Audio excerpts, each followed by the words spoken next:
if you see this, watch it till the end. I'm going someplace with this. A lot of times when I start, I don't even know where I'm going. Halfway through, I'll think of something else that sidetracks me and takes me in a slightly different direction. Every morning I wake up, I put my shoes on.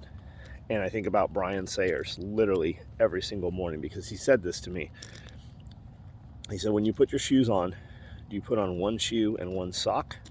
Or do you put on two shoes and then two socks and then two shoes? I'd never heard that, never thought about it, but it's in my head every single morning now. You come in contact with people that will literally affect you for the rest of your life, and you don't even know it is going to happen. And a lot of times when it happens, you don't even know it happened. But the question is, do you, all of you, leave a comment? Do you put one sock and then one shoe, or do you put two socks and then two shoes? Have you ever even in your life thought about it, but you probably do one or the other every single time? Why do you do that? Do you put one sock and one shoe in case you get attacked by ninjas so you have one strong dominant shoe on? Or do you put it on your weak foot first so that you have traction and you can fight with your hands and your other foot, right? You have no idea what somebody's going to say to you that sticks with you. You hear things all the time and you have a perception that the person you heard them from is where you got them from, right?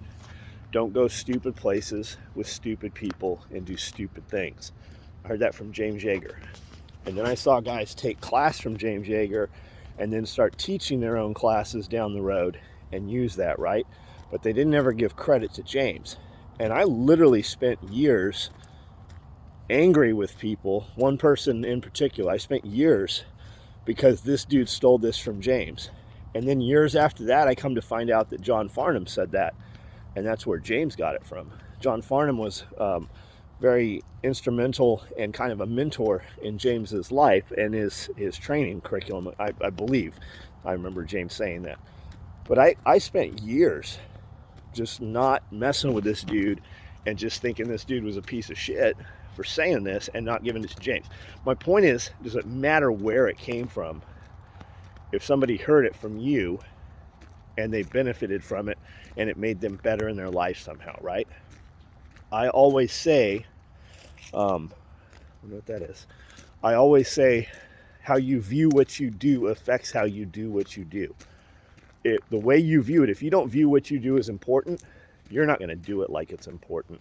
You're not going to do it like your name goes on every fucking piece of your work. You're not going to do it like people's lives depend on all your work. If it's important to you, you will do your work better. That's the only two ways around it. If it's not important, you're not going to do it as though it was important. You're not going to do it at the same level. It's not going to happen. Where'd that come from? It came from Inky Johnson. Usually when I say that, someplace in the conversation, I give Inky Johnson credit. But sometimes I get sidetracked and I don't. And sometimes I'm just in a hurry and I'm going in another direction and I'm trying to get to the next topic before I forget the next topic. Because I don't ever write any shit down. When I speak in front of people, I don't have a scripted thing. I haven't rehearsed it. You get real John Willis. That's just who it is, right? It's just raw. And you're going to get cuss words with it, and you're going to hear things you might not like, but your sensitivity is not more important than my authenticity. My authenticity, raw John Willis, real John Willis, not scripted, is what you're going to get. And generally people that listen to me or come and meet me, that's what they expect. They know something of me, and they know that I'm going to say some just off-the-wall shit that might turn you off or dissuade you from listening to me, but I'm going to come back around full circle. I'm going to say something within that conversation that you're going to take away that's going to stick out with you, right? So where'd the other piece come from? It came from Inky Johnson.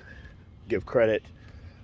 Does it matter is my point, right? When you hear things, does it matter? Every single person you come in contact with is going to infect you with something. They're going to inoculate you with something.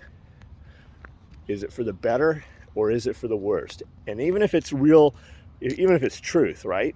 Are you better off for it? Is there anything actionable in there?